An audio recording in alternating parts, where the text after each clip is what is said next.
말씀 보시겠습니다. 주일 아침 하나님께서 우리에게 주신 말씀은 고린도후서 11장 말씀입니다. 고린도후서 11장 말씀, 우리 1절부터 3절까지 한 목소리로 같이 읽겠습니다.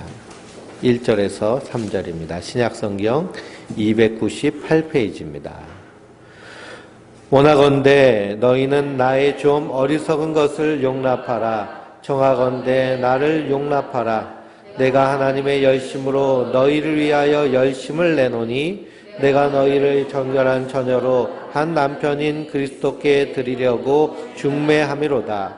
그러나 나는 뱀이 그 간계로 하와를 미혹한 것 같이 너희 마음이 그리스도를 향하는 진실함과 깨끗함에서 떠나 부패할까 두려워하노라. 아멘. 하나님께서 주시는 은혜와 평강이 우리 성도님들 위해 늘 충만하시기를 주님의 이름으로 축원드립니다. 우리 옆에 있는 분들하고 한번 인사해보세요. 사랑하고 축복합니다. 뒤에 있는 분들하고 인사해보세요. 오늘 결석하신 분들이 많은데요.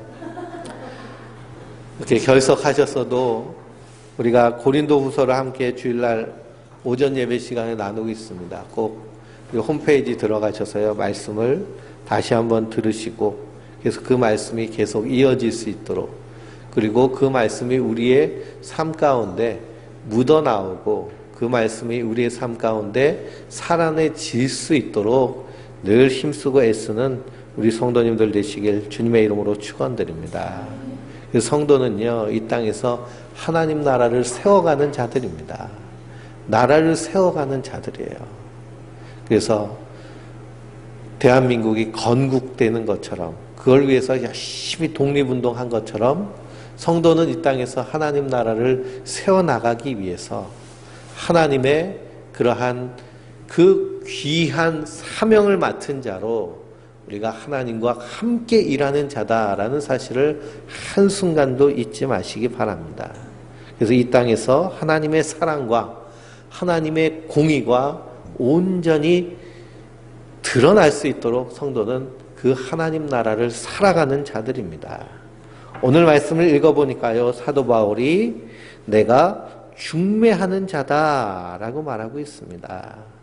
그래서 2절 말씀 중간부터 보니까요, 내가 너희를 정결한 처녀로 한 남편인 그리스도께 드리려고 중매함이로다. 이 중매하는 일을요, 사도 바울은 어떻게 했느냐? 열심으로 하였다. 열심이란 말이 두 번이나 나오죠. 내가 하나님의 열심으로 너희를 위하여 열심을 냈는데요. 그 열심이 어떤 열심이라는 거예요? 그리스도와 우리를 중매한다라는 것입니다. 중매한다.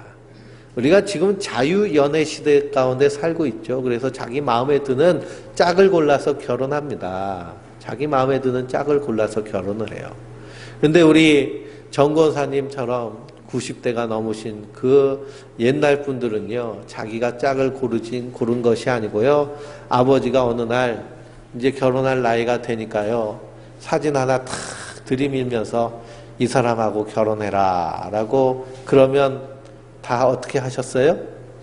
그렇게 결혼했습니다. 그렇게 하셨죠? 예. 사진도 안 보여주고 야, 옆 동네에 누구 있으니 가서 결혼해라, 그런 집도 있대요. 예. 그러니 과거에는 그렇게 결혼을 했습니다. 그러니 이 고대 사회에 중매한다라는 것은요, 주로 누가 하는 일이냐면 부모가 하는 일입니다. 그래서 우리가 예수님의 탄생의 이야기를 들을 때에도 요셉과 마리아가 서로 정혼한 사이였다라고 합니다. 그러니 요셉의 집안의 아버지와 마리아의 집안의 아버지가 서로 우리 요셉과 마리아를 나중에 성인이 되면 결혼시킵시다 하고 약속한 것, 그것이 정혼이고 그것이 중매한 것입니다. 그래서 2절 말씀을요, 오늘 방금 제가 읽어드린 그 말씀을 새번역 성경으로 읽으면요, 나는 여러분을 순결한 처녀로 그리스도께 드리려고 여러분을 한 분 남편 되신 그리스도와 약혼시켰습니다 라고 이렇게 사도 바울이 말하고 있습니다. 그러니 이 중매하였다라는 것은 성도가 그리스도와 어떤 관계에 있다는 거예요? 약혼 관계에 있다라는 것입니다. 그러니 오늘 말씀을 보면서 깜짝 놀랄 일이 있는데요. 우리 성도님들은 다 누가 있어요? 약혼자가 있어요. 약혼자가. 옆에 있는 분들과 한번 얘기해 보세요. 나 약혼자 있어요. 한번 해보세요. 부부끼리 앉은 분들, 나 약혼자 있어요. 한번 해보세요. 약혼자. 우리 약혼자는요, 예수 그리스도십니다.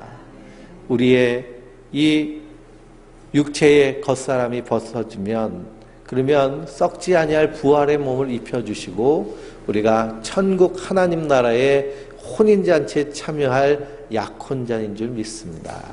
그 은혜를 우리가 받았습니다.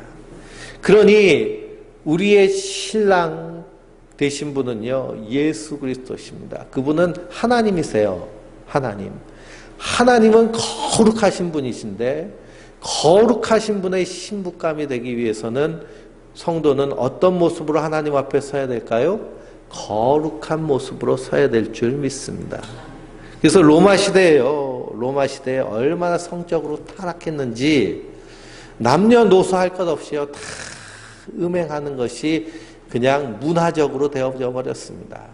그러니 저 로마 제국의 왕실에 있는 왕비들이 자기 아들을 신부감을 찾아야 되는데요, 도무지 눈에 들어오지 않는 겁니다. 너무나 음탕해가지고, 성적으로 타락해서. 그래가지고 찾은 사람들이 누구냐? 저 로마 지하 묘지에 숨어서 살고 있는 기독교인들, 카타콤에 숨어서 거기서 신앙생활하는 사람들 찾아가지고요, 거기서 여자들, 처녀들 데리고 와서 결혼시켰습니다. 그래서 그것이 밑바탕이 돼서요, 로마 제국이 기독교화되는 그런 역사가 일어나게 되는 것을 봅니다. 그러니 성도는 이 땅에서 거룩하고 순결하고 정결한 모습으로 서야 될 줄 믿습니다. 그런데 그것을 방해하는 존재가 있다는 것을 오늘 말씀하고 있습니다. 3절 말씀해 보니까 뱀이 그 관계로 하와를 미혹한 것 같이 너희 마음이 그리스도를 향하는 진실함과 깨끗함에서 떠나서 부패할까 두렵다라고 사도 바울은 말하고 있습니다.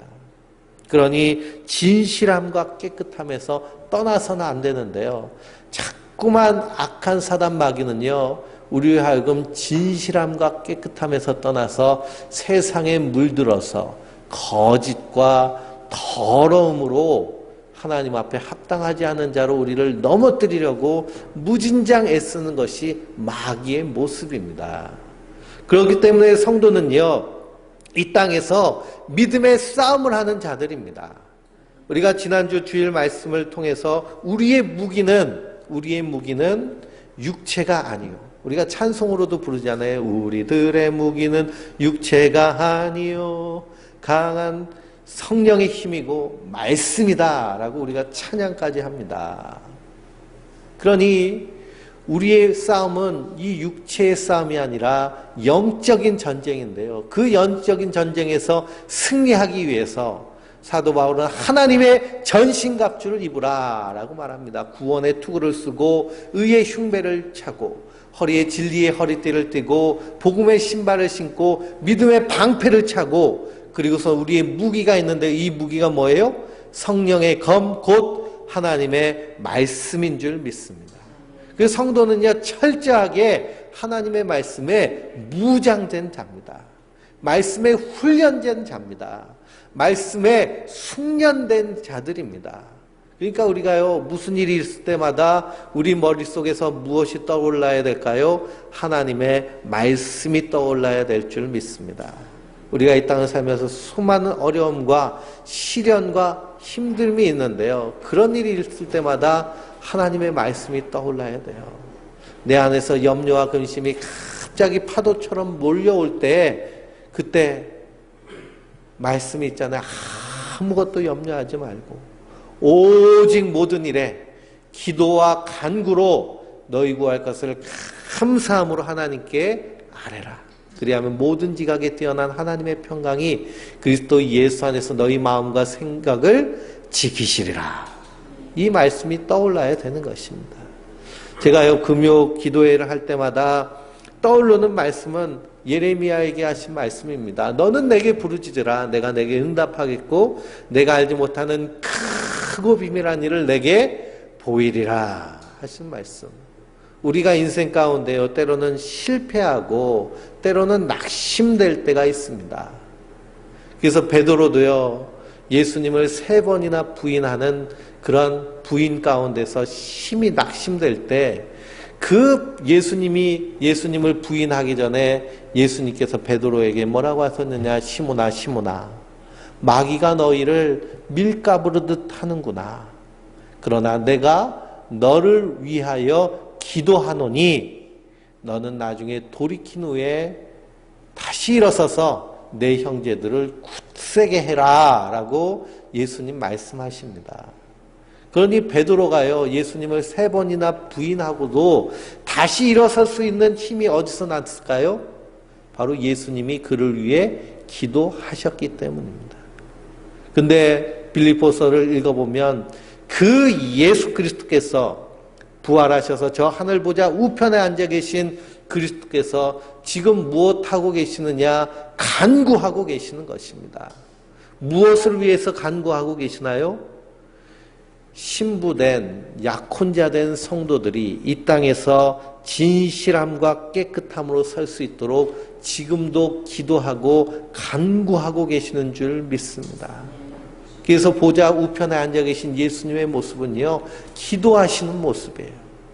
누가복음을 읽어보면 예수님은 기도하는 예수님, 새벽 미명의 습관에 따라서 나가서 기도하시고 십자가를 지시기 전 가장 긴급하고 급박한 그 순간에도 기도하신 그 예수님께서 하늘 보좌 우편에서 간절히 우리를 위해서 기도하시는 분이 예수님이십니다.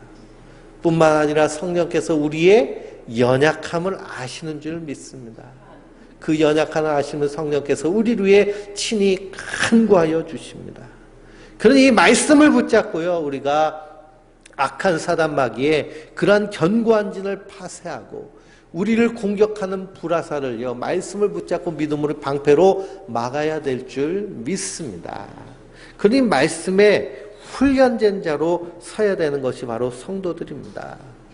그런데 그 말씀에 훈련되지 아니하면 뱀의 간계로 인하여서 미혹될 수밖에 없는 것이 우리 연약한 인생입니다.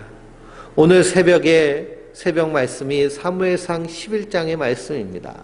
사무엘상 11장을 읽어보니까요, 모압 왕 나하스가 길르앗 야베스 사람들을 쳐들어갔습니다. 이 나하스란 이름은요, 뱀이라는 뜻이 담겨져 있습니다. 뱀이 하나님의 성도를 쳐들어간 것입니다. 근데 길르앗 야베스라고 할 때 이 야베스의 이름은 마르다라는 뜻이 있습니다. 마르다. 사람이 삐쩍 말라 있으면 힘을 제대로 쓸 수 있을까요? 없을까요? 쓸 수 없죠. 그러니 약하다라는 뜻이 담겨져 있습니다. 하나님의 백성인데요, 약해요. 약하니까 뱀이 와서 공격해 올 때 쩔쩔매고요, 싸울 생각조차 못합니다. 싸울 생각도 못해가지고 어떻게 했느냐, 이 야베스의 지도자가 이 나하스에게 가가지고 우리가 항복할 테니까 우리가 화친합시다. 우리 살려주세요. 그럼 우리가 항복하고 당신이 원하는 건 우리가 다 들어주겠습니다. 라고 이렇게 싹싹 빕니다. 싹싹 빌어요. 그 누구한테 굴복하고 있는 거예요? 뱀, 곧 마귀한테 굴복하고 있는 것입니다. 무엇이 없으면요, 힘이 없으면 그렇습니다. 힘이 없으면. 그 힘은 어디서 나오느냐? 하나님의 말씀을 붙잡는 그 말씀에서 나올 뿐만 아니라 말씀 충만한 모습이요, 성령 충만한 모습이기 때문에 하나님의 영으로 충만하지 않으면 세상과 타협할 수밖에 없습니다. 그랬더니요, 이 나하스가 기세 등등해가지고 너희가 우리한테 항복하려면 이 조건을 지켜야 된다라고 말합니다. 그러면서 말하는 조건이 뭐냐면 오른쪽 눈을 뽑아와라 라고 말합니다. 오른쪽 눈을 뽑아오면 내가 너희들 살려줄게 이럽니다. 그러니 오른쪽 눈을 뽑고요, 사람이 사람 구실 못하죠. 그렇게 마귀는 성도를 향하여서 공격해 오는 것이 악한 마귀의 괴계입니다.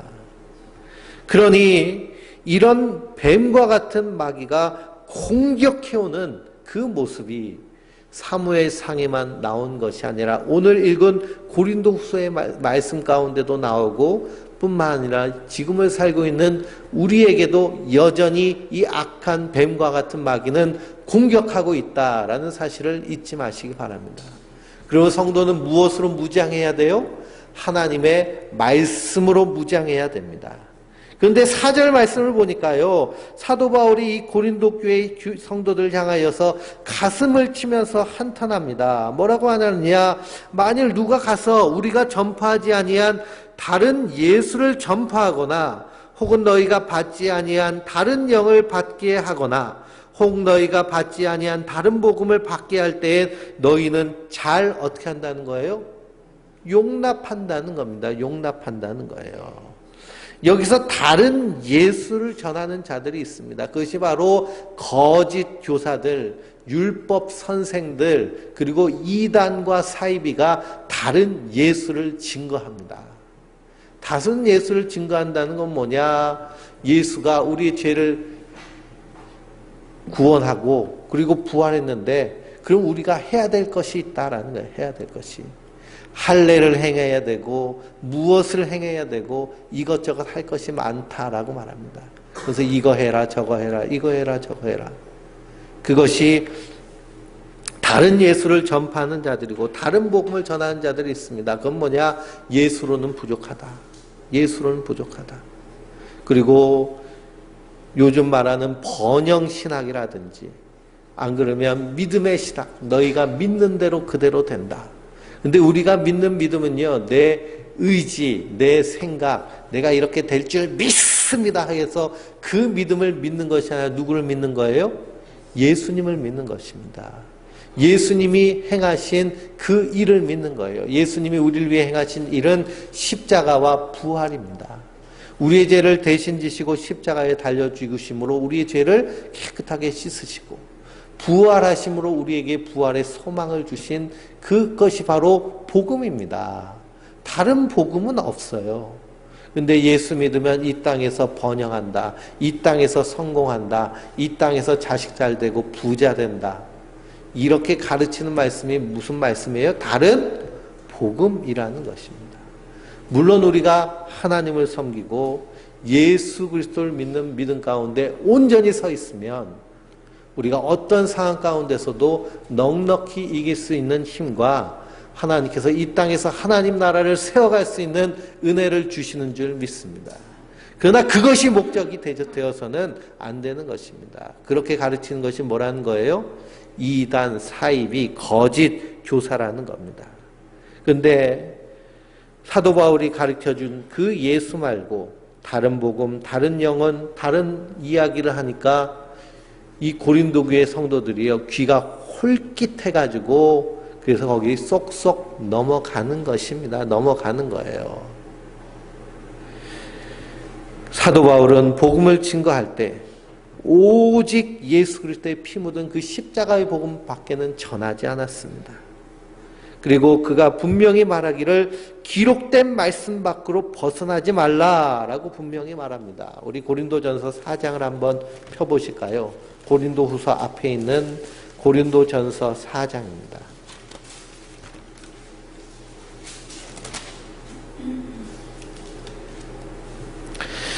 1절을 한번 읽어보겠습니다. 4장 1절. 사람이 마땅히 우리를 그리스도의 일꾼이요 하나님의 비밀 맡은 자로 여길지어다. 그러면서 맡은 자의 구할 것은 뭐예요? 충성이니라. 그러면서 6절을 읽어보겠습니다. 형제들아, 내가 너희를 위하여 이 일에 나와 아볼로를 들어서 본의 보였으니 이는 너희로 하여금 기록된 말씀 밖으로 넘어가지 말라 한 것을 우리에게서 봐요 서로 대적하여 교만한 마음을 가지지 말게 하려 함이라. 아멘. 기록된 말씀 밖으로 넘어가지 말라라는 것입니다. 그러니 우리의 신앙의, 우리의 믿음의 무기는요, 하나님 우리에게 주신 무기는 성경 66권입니다. 이 말씀 밖으로 넘어가서는 안 됩니다. 그런데 우리가 말씀을 들을 때요, 설교를 들을 때 이 설교가 정말 하나님의 말씀에 근거하여서 설교하고 있는지도 분명히 들을 줄 알아야 됩니다. 무조건 받아들여서는 어떻게 되는 거예요? 미혹될 수 있다라는 사실입니다. 이 고린도 교회가요, 그렇게 미혹된 것입니다. 그들이 예수를 믿어서 구원받았습니다. 그런데 율법 교사들이 와가지고 너희는 그걸로 되는 것이 아니라 안식일도 지켜야 되고 할례도 행해야 되고 이것도 저것도 행해야 된다라고 말합니다. 우리가 주일날 예배드리고요, 수요일날 예배드리고 새벽 기도도 하고 금요 기도회도 하고 하는 이런 예배로 모입니다. 예배는 우리의 무엇의 표현이냐 하면 우리의 믿음의 표현이고 사랑의 표현입니다. 하나님을 사랑하고요, 그 사랑 안에 있으면 우리가 하나님 만나고 싶잖아요. 그렇죠? 사랑하면요, 서로 보고 싶습니다. 그러니 우리 성도님들 한 주간 빠지면요, 그러면 보름을 못 보잖아요. 그렇죠? 그러면은 목사도요, 막 보고 싶어요. 궁금하고. 왜 그럴까요? 그리스도 안에서 한 형제고 자매이고 가족이기 때문에, 사랑하기 때문에 보고 싶은 것입니다. 그러니 누구는 더 보고 싶어 하시겠어요? 하나님은요, 더 보고 싶어 하시는 겁니다. 우리 주님은 우리를 위해서 어떻게 하셨어요? 십자가에 달려 죽으셔서 우리를 그 값으로 사신 분이십니다. 그러니 그냥 일주일에 한 번만 보는 것으로 만족하지 않으시고요, 매일 보시고 매일 동행하시고 함께하기를 원하시는 분이 우리 주님이신 줄 믿습니다. 그러니 성도는요, 그 예수님의 마음을 알고, 그리고 우리가 예수님과 약혼한 사람이라고 하면 약혼자와의 관계에는 무엇이 꽃 피어야 돼요? 사랑이 꽃 피어야죠. 그렇죠? 사랑이 꽃 피어야 됩니다. 제 친구가 있는데요, 그 친구 부인으로부터 충격적인 얘기를 들었어요. 서로 이렇게 커피를 마시면서 얘기하는데 나는 사랑해서 결혼한 게 아니라고 얘기하는데요, 충격을 받았습니다. 아니, 결혼했는데 사랑해서 결혼한 게 아니래요. 그것처럼 충격적인 얘기가 없죠. 우리가 하나님 예수님과 약혼의 관계에 있는데, 결혼이 약속되어 있는데요, 그럼 그 안에서 사랑이 넘쳐야 될 줄 믿습니다. 그런데 그 사랑의 표현이 무엇으로 나오느냐? 예배로 나오는 거예요. 예배로 나오는 거. 그래서 성도가요, 하나님께 예배 드리는 것은 내가 하나님을 사랑합니다라는 사랑의 표현입니다. 그런데 내가 이렇게 예배 드림으로 말미암아 하나님으로부터 무엇을 받아내겠다라고 하는 심보로 나오는 것은요, 그건 완전히 태도가 틀린 것이죠. 방향과 자세가 바뀐 것이죠. 그러니 이 땅에서 무슨 복을 받아 누리기 위해서 예배당에 나왔다라는 것은 바로 다른 예수, 다른 복음, 다른 영을 받고 있는 것입니다. 그러니 하나님을 사랑하고 예수님의 약혼자로 예수님을 사랑하는 그 사랑이 풍성하고 그 사랑을 나누기 싶어서 주님 앞에 나와서 기도하고 찬양하고 말씀 가운데서 기뻐하는 것, 이것이 바른 예배의 모습인 줄 믿습니다. 근데 율법 교사들이 와가지고요, 이거 해야 된다, 저거 해야 한다. 통일교에서 가르치는 교리는 무엇이냐? 예수는 실패했다라는 것입니다. 이단자들이 가르치는 것이 뭐냐? 예수는 실패했다. 그러니 우리 교회에 들어와가지고 그래서 우리의 주교를 믿든지 우리의 도를 믿어야 된다라고 이렇게 가르치는 것이 이단들이 가르치는 것입니다. 그러니 그런 것들을 잘 용납하는 모습을 보고요, 깜짝 놀란 것입니다. 진실함과 깨끗함으로 말씀 가운데 서야 되는데 그러한 세상의 가치들이 들어오므로 부패하게 되는 모습을 보는 것이죠. 그래서 사도 바울이 1절 말씀에 나의 좀 어리석은 것을 용납해라 라고 말합니다. 청하건대 나를 용납하라. 왜 이런 말을 하느냐 하면 거짓 교사들이 와가지고요, 먼저 이 잘못된 가르침, 다른 예수, 다른 복음, 다른 영을 가르치기 전에 먼저 어떻게 현혹을 하느냐 하면 자기 자신을 잘 소개하는 것입니다. 그러면서 현혹하는 거예요. 아, 내가 이렇게 고생을 하고 이렇게 예수님을 만나고 이런 일을 하고 이런 기적을 행하고 이런 능력을 베풀고 여기서 공부하고 저기서 공부하고 이런 얘기를 잔뜩 늘어놓습니다. 그러면은 생각하기에 어떤 생각이 들어요? 야, 저 사람 대단한 사람이네. 그렇게 생각 들게 되죠. 생각 듭니다. 그래서 자기 스스로에게 자기의 권위를 부여하는 것이 거짓 교사들의 특징입니다. 근데 사도 바울은요, 그렇지 않았거든요. 사도 바울은 외모부터 그냥 추리하게 그냥 사람의 모습을 볼 때는 뭔가 좀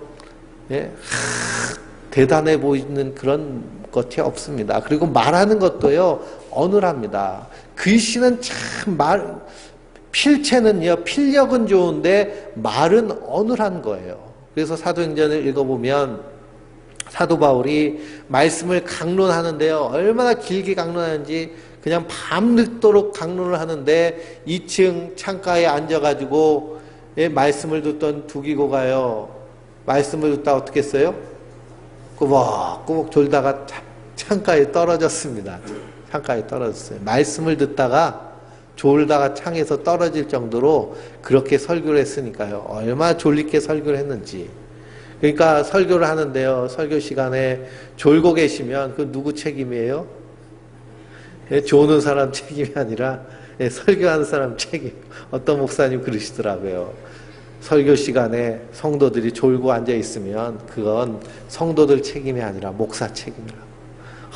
얼마나 지겹게 했으면은 졸고 앉았겠느냐고. 그래서 누구 보고 회개하라고 하냐면 목사 보고 회개하라고 하는 겁니다. 그래서 저도 그 말씀을 듣고요, 아, 설교 시간에 졸고 있으니 이거 깨워야 되나, 혼내야 되나, 참아야 되나, 자기를 회개해야 되나. 설교 끝나면 회개 기도를 해야겠더라고요. 하나님, 내가 말씀을 너무 졸리게 전했군요. 저 서울에 우리 감리교회 은퇴하신 목사님이신데요, 이 감독님은 큰 뭐 몇천 명 모이는 교회죠. 그런데 거기는 지정석이 있어요. 맨 앞자리에 장로님들이 앉아 계시고, 그 지정석. 그래서 뭐 스파르타식으로, 그래서 뭐 권사님들 앉는 자리. 그러니까 맨 앞자리에 장로님들이 앉아 있는데, 장로님들 졸고 있으면 어떻게 하는 거예요? 이 감독님이요, 목사님이 성경책을 집어 던지는 겁니다. 성경책을. 그러니 처음 온 교인들이요, 깜짝 놀라죠. 아니, 목사님 강대상에서 성경책을 집어 던진다고? 그리고 또 한국 교인들은 또 미신적으로 이 성경책은 거룩한 하나님의 말씀인데 밟지도 못하게 하는, 그러니 성경책을 집어 던지니까 깜짝 놀라가지고, 아, 이게 졸면 안 되지만 성경책 던지는 것도 은혜가 안 된다. 그래서 당일 시간에 회의를 해가지고요, 그래서 강대상 옆에다가 오재미를 놨습니다. 오재미를.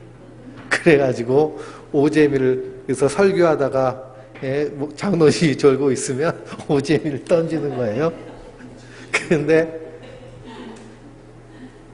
이제 주무시고 계시면 어떻게 하는 거예요? 오재미가 맞는 거죠. 맞는 건데 안 자고 있으면 어떻게 해요? 탁 받으면서 나이스 캐치 하는 것입니다. 그래서 우리가 이 기록된 말씀 분명히 알아야 될 뿐만 아니라요, 이 잘못된 복음을 가르치는 것에 대해서 우리가 분명히 민감하게 반응할 수 있어야 됩니다. 왜 그러냐? 마귀는요, 어떻게 해서든지 그것을 통해서 성도를 넘어뜨리려고 하기 때문입니다. 그래서 이런 자들을 용납하게 되니까 어떤 일이 일어나느냐? 19절, 20절을 읽어보겠습니다. 고린도후서 11장 19절, 20절. 너희는 지혜로운 자로서 어리석은 자들을 기쁘게 용납하는구나. 누가 이들을 종으로 삼거나 잡아먹거나 빼앗거나 스스로 높이거나 뺨을 칠지라도 너희가 용납하는도다. 그러니 이런 율법주의자들, 거짓 교사들, 이단 사이비들을 용납하니까요, 나중에 어떻게 되는 거예요? 종으로 삼아지고 잡아먹히고 빼앗기고 그리고 뺨을 후려쳐도 용납하는 것입니다. 그러니 피지가 하나님의 나라라고 피지섬으로 가야 된다고 해가지고 피지섬에 간 사람들 타작마장을 열잖아요. 그렇죠? 타작마장. 그래서 자기들끼리 타작마장을 열어서 무슨 타작을 일으켰어요? 매타작을 일으켰는데요. 딸이 엄마 뺨을 치는 그런 말도 안 되는 일을 합니다. 예, 그게 이성적으로 맞는 얘기가 아니잖아요. 그렇죠? 성경에 있는 타작마당은요. 하나님이 심판하신다는 것입니다. 심판. 매타작한다는 게 아니라 자기들끼리 치고 받고 싸우라는 얘기가 아닙니다. 근데 그게 타작마당이라고 거기서 매 맞고 있고 또 회개하고 눈물 찔찔 흘리고 있습니다. 이단에 빠지면 그렇습니다. 이 천지들은 예, 신천지들은 요즘은 신천지라고 직접 얘기하면요 고소한데 그래서 천지라고 얘기했지. 성경에 자기들 교주가 이름이 있다는 거예요. 성경 말씀에 자기 교주 이름이 써 있대요. 그래서 창세기를 찾아보면 이자가 있고 출애굽기를 찾아보면 만자가 있고 예? 신명기를 찾아보면 시자가 있답니다. 그래서 자기 교주 이름이 있다는 거예요. 그러면 이걸 듣고서 다 고개를 끄고 맞다. 성경에 우리 교주님 이름이 있다. 이러고 앉아 있습니다. 그러니 뭐 어떻게 되는 거예요? 강도 만난 자와 다를 것이 하나도 없는 것입니다. 말끝마다 거짓이 넘치는 것입니다. 그러니 13절 말씀을 한번 볼까요? 13절 말씀입니다. 그런 사람들은 거짓 사도요 속이는 일꾼이니 자기를 그리스도의 사도로 가장하는 자들이니라. 이것은 이상한 일이 아니니라. 사단도 자기를 광명의 천사로 가장하나니 그러므로 사단의 일꾼들도 자기를 의의 일꾼으로 가장하는 것은 또한 대단한 일이 아니니라. 그들의 마지막은 그 행위대로 되느니라. 아멘. 그러니 마귀가 성도를 시험하다 올 때 뿔 달고 눈 시뻘게 가지고 그냥 이상한 비늘 갑옷 입고 하면서 오면 그건 마귀가 아니라는 겁니다. 마귀가요 바보가 아니에요. 어떤 모습으로 온다는 거예요? 광명한 천사로 온다는 것입니다. 광명한 천사로 오는데 그 모습이 어떤 모습이냐? 속이는 모습으로, 가장하는 모습으로 온다는 거예요. 속이는 모습으로. 그러니 하나님은요 거룩한 하나님, 진실하고 깨끗하신 분이신데 속인다, 거짓이 넘친다라고는 그 뭐예요? 마귀가 하는 것입니다. 마귀는 거짓의 압이에요. 근데 저 천지들은요, 예? 교인들 빼오기 위해서, 기성교회 교인들 빼오기 위해서 모든 말이 다 거짓말입니다. 근데 그 거짓말을 하면서 뭐라 그래요? 모략이라고 해요. 하나님의 모략이라고. 모략을 쓰는데 거짓말 쓴다는 겁니다. 성경에 보면 하나님은 기묘자요, 묘사요라는 말이 나오는데요. 기묘자라는 말은요, 원더풀 카운셀러, 위대한 상담자이시고, 모사라는 말은요, 거짓말쟁이라는 것이 아니라 위대한 그러한 전략가라는 뜻입니다. 그러니 우리를 하나님의 신부 삼기 위해서, 우리를 헵시바와 뷸라 삼기 위해서, 이게 이사야서에 나오잖아요. 하나님의 신부 삼기 위해서 하나님께서 전략을 세우시고 작전을 세우셨는데요. 그 작전이 어떤 작전이란 거예요? 십자가라는 겁니다. 십자가. 근데 그냥 그 말만 가지고 모사라고 그래서 모사꾼 이런 거짓말쟁이라고. 그러니 우리가 모략을 펼친다라고 그러면서 거짓말 시키는 겁니다. 그러니 거기에 들어가서 성경 공부를 하는데요. 남편한테도 거짓말 하라고 그러고 자식들한테도 거짓말 하라고 그러고 거짓말 가르칩니다. 그러면 그게 뭐라는 거예요? 마귀라는 거예요. 마귀. 다른 게 마귀가 아니라. 근데 이런 것들을 잘도 용납한다는 겁니다. 그러니 성도는요, 이 기록된 말씀 밖으로 절대 넘어가서는 안 되는 줄 믿습니다. 그러면서 사도 바울이 자기에 대해서 자기 스스로를 변호합니다. 내가 고린도 교회에서 목회를 하면서 너희들에게 사례비를 받지 않았다. 근데요, 자비랑 사역을 했습니다. 자기가 브리스길라와 아굴라 부부와 함께 천막 텐트를 만들면서 그러면서 사례를 받지 않고 복음을 증거했습니다. 그랬더니요, 이 거짓 교사들이 모함을 합니다. 뭐라고 모함을 해요? 저 사도 바울은 사도 자격도 없으니 당당하게 사례를 받을 줄도 모른다라고 이렇게 모함을 합니다. 지금 대한민국이 대한민국이 됐잖아요. 그렇죠? 한 사람을 모함하고요. 한 가족을 모함해서 완전히 그냥 낭떠러지 가운데 떨어뜨리려고 하는 것이 이 땅의 모습입니다. 말도 안 되는 것을 모함하죠. 모함하다 보니까요, 나오는 게 뭐예요? 자기들의 거짓이 잔뜩 나옵니다. 그래서 저 영주에 있는 그 대학교 총장님은 자기가 무슨 교육학 박사라고 턱하니 박아놨는데 박사학위도 가짜고요. 대학교도 졸업한 것이 아니라 다니다가 잘린 것이고요. 다 거짓말만 하는. 그리고 그 총장 표창이라는 것이요. 영주에 다니는 초등학생들 상 한 번 받으면 다 총장 표창 받는 그 상을 가지고 대단한 상인 것처럼 온갖 모함을 하는 그 모습들을 우리가 봅니다. 성도는요, 절대로 그런 것에 속아서는 안 됩니다. 진실을 볼 줄 알아야 되고요, 정의를 볼 줄 알아야 됩니다.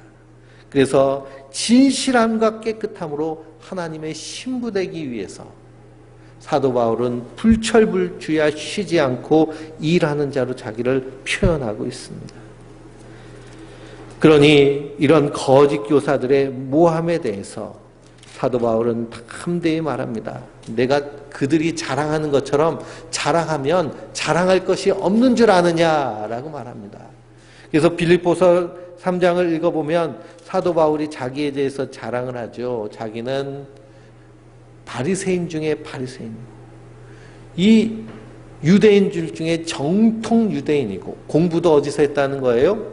저 가말리아 학파에서. 지금 말하면 서울대에 나왔다는 겁니다. 서울대에 나왔다. 정통으로 공부한 사람이다. 그리고 뿐만 아니라 가문이 얼마나 잘났으면 무슨 시민권도 있어요? 로마 시민권도 있습니다. 근데 이런 것들 다 무엇으로 여겼다고 고백하느냐? 배설물로 여겼다라고 말합니다. 배설물로. 왜 그럴까요? 십자가 그 앞에서는 그런 것들이 하나도 자랑할 것이 없기 때문에 그렇습니다. 그래서 사도 바울은 무엇만 자랑한다는 거예요? 십자가만 자랑한다는 겁니다. 그러면서 나의 약함을 자랑합니다. 30절 말씀을 읽어볼까요? 내가 부득불 자랑할진대 내가 약한 것을 자랑하리라. 내가 약한 것을 자랑한다는 거예요. 왜 그럴까요? 사도 바울이 로마서에서 고백하기를 내가 약할 때 그때가 곧 강함이라는 거예요. 내가 어깨가 확 높아져가지고 나 이런 사람이야 하고 다닐 때는 하나님의 역사, 하나님의 능력이 없는데요. 하나님 나 도와주세요. 나 힘없어요. 나는 연약한 자예요. 맨날 아프고 병들어서 오직 하나님만 의지하고 바라보니까요. 그때 누가 일하시는 거예요? 하나님이 일하시더라는 거예요. 하나님이. 그래서 하나님은 어떤 자를 부르세요? 못 배운 사람들, 부족한 사람들, 연약한 사람들. 예수님이 제자를 삼은 사람들도 다 어떤 사람들이에요? 어부들 제자로 삼았습니다. 어부들. 그래서 베드로 복음이 없잖아요. 베드로 복음이 없는 이유는 뭘까요? 베드로가요, 글씨 쓸 줄 몰라서 그렇습니다. 베드로 전후서도 베드로의 제자가 듣고서 쓴 것이지 본인이 직접 쓴 것이 아닙니다. 예수님의 제자 중에는 마태만 세관에 앉아서 이렇게 세금을 출납해야 되니까 글씨를 알잖아요. 그러니까 그 마태복음이 남아있는 것입니다. 그래 하나님은 약한 것을 들여서 하나님의 살아계심을 드러내는 줄 믿습니다. 그러므로 우리 성도들도 이 땅에서 오직 예수 그리스도, 우리의 신분의식이 분명해야 됩니다. 나는 누구의 약혼자예요? 예수님의 약혼자예요. 우린 약혼 상태에 있습니다. 이 사실을 분명히 명심하시고 우리가 기록된 말씀 밖으로 벗어나지 않고 기록된 말씀 외에 다른 것을 말하며 자기 자신을 높게 드러내는 사람들 우리가 신뢰해서는 안 됩니다. 오직 예수 그리스도 복음만을 우리가 굳게 붙잡고 순결하고 진실한 깨끗한 하나님의 신부로 주님 오실 그날까지 이 땅에서 열심히 하나님 나라를 세워가는 하나님의 사람으로 승리하시기를 주님의 이름으로 축원드립니다.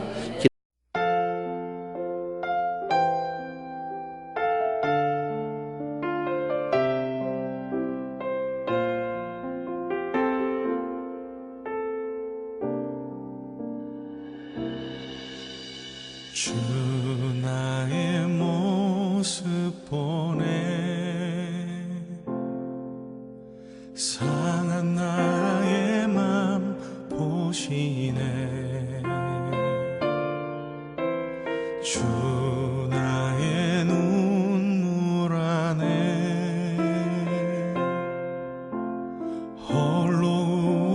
울던 맘 아시네. 주 나의 모습 보네. 상한 나의 맘 보시네. 주 나의 눈물 안에 홀로 울던 맘 아시네.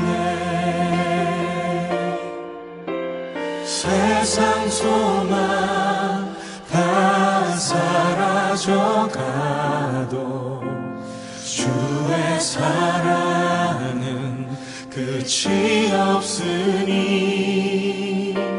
살아가는 이 모든 순간이 주 은혜임을 나는 믿네.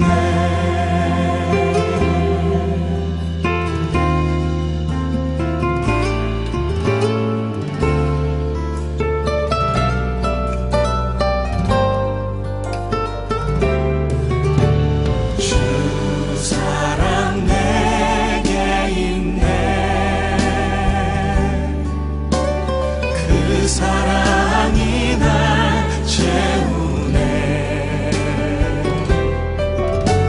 주 은혜 내게 있네.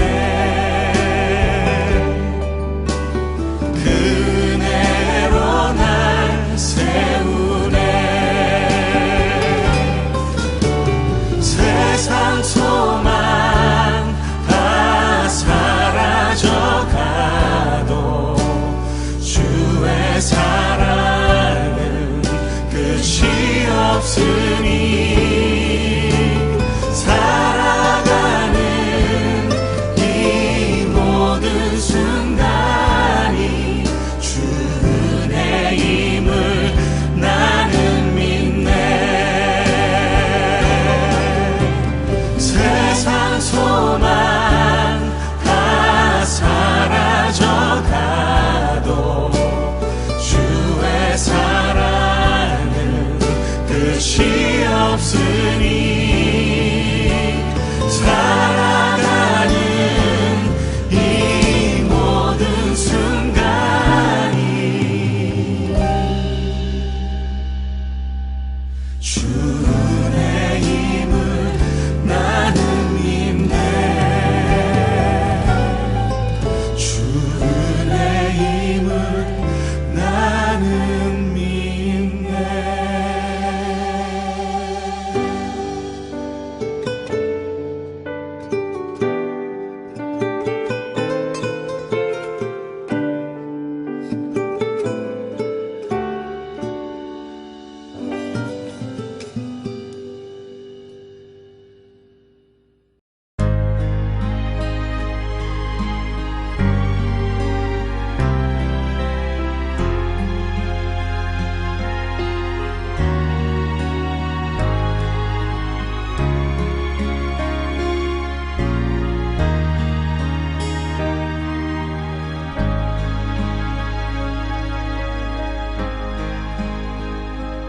어둠 속에 매이던 내 영혼 갈 길 몰라 방황할 때에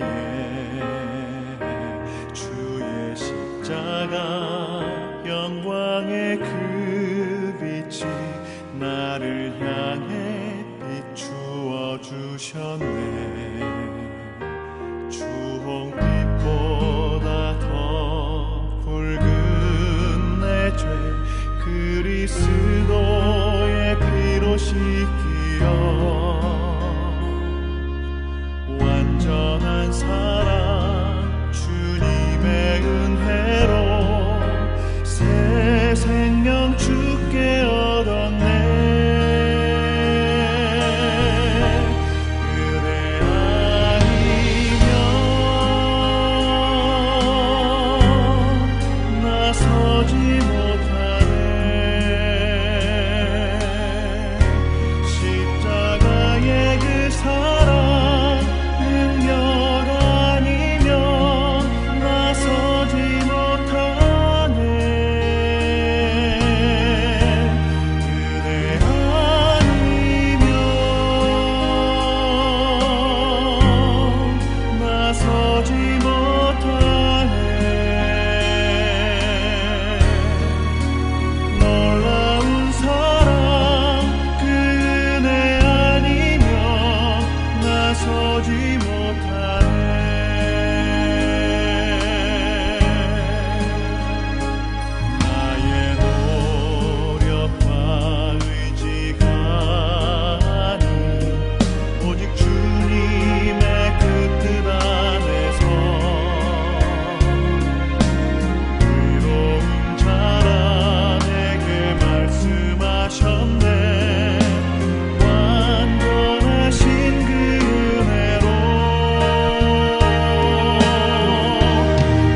When my way grows drear, precious Lord, linger near when my life is almost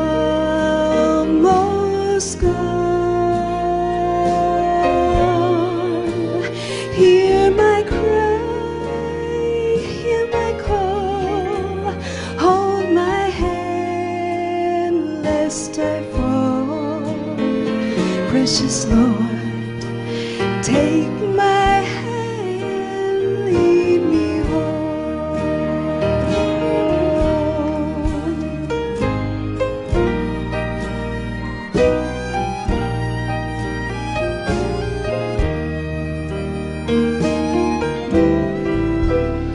When the shadows appear and the night draws near and the days pass and gone, at the river I stand, guide my feet, hold my hand, take my hand, precious Lord.